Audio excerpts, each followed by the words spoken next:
Dideliame mieste, kur tiek daug namų ir žmonių, jog kiekvienam toli gražu neužtenka žemės įsitaisyti daržiukui ir kur dėl tos priežasties daugelis tegali pasistatyti prieš langus gėlių vazonuose, gyveno du vargingi vaikai, turėję daržiuką didesnį už puodą su gėlėmis.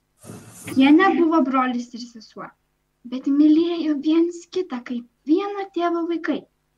Jų tėvai gyveno dviejų gretimų namų kambarėliuose po stogu. Tų namų stogai beveik siekėsi.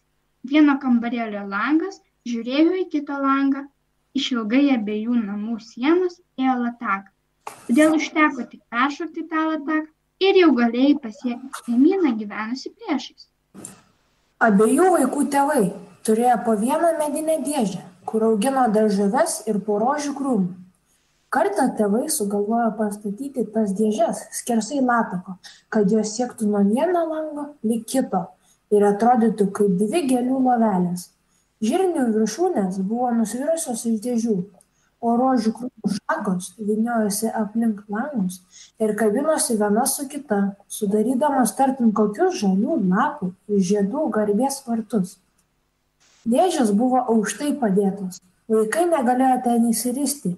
Jie tik dažnai eidavo pas vienas kitą ir sėdėdavo po rožėmis prie mažo staliuko. Kaip malonu buvo taip sėdėti. Žiemą to malonumo nebebuvo. Langai būdavo dažnai apšalę. Tada vaikai pasišildavo krosnyje varinį pinigą, prispausdavo prie užšalusio stiklo, ledas greit ištirpdavo ir pasidarydavo apskritas langelis ir pro jį žiūrėdavo graži meili akelė. Prie kiekvieno lango viena. Tai žiūrėjo į kitą berniukas ir mergaitė.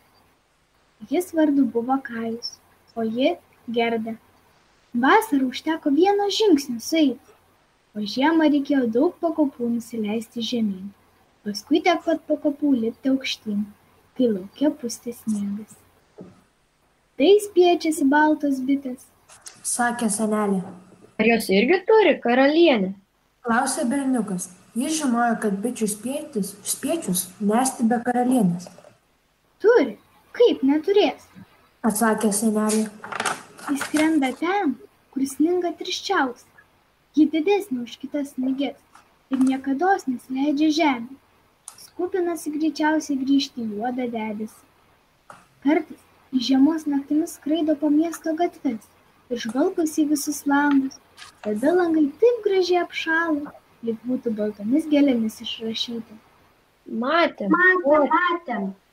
Šaukė vaikai ir tikėjo, kad viskas tikra tiesa, ką senelė sakė. Ar sniego karalienė negali čia atlėkti? Paklausė maža mergaitė. Tegu tik pamėgina. Atsiliepė berniukas. Tuoj įkišiu į šiltą krosnį ir jis sutirps. Senelė paglostė vaikui galvą ir pradėjo pasakoti kitą istoriją.